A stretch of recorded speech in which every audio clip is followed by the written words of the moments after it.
سیل بموری تابوبچه‌وانده است. این بیماری ارثی نبوده از نسل به نسل نمیگذرد. اوید این موضوع سبب‌های به این بیماری گرفتار شدن آدمان، نشانه‌های این بیماری، راه‌های پیشگیری و تبابت آن چگونه‌اند.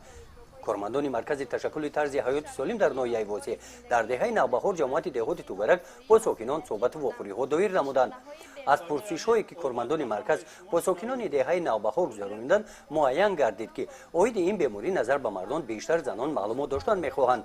این چرابینی از سه بخش عبارت بوده. اوید بیماری سیل برای اشتراکچیان فهم و ساده گذرانیده شد. با جلب نوسان با پیشنهاد صحنه راه‌های تبابت و پیشگیری بیماری سیل نشان داده شدند.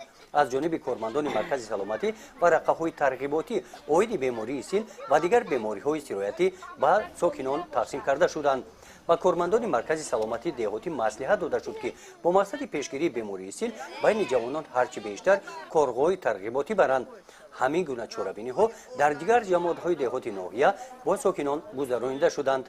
گزارش خواجه نظریف خدای نظر ظهروف از ناحیه واسه برای برنامه اطلاعاتی نوید.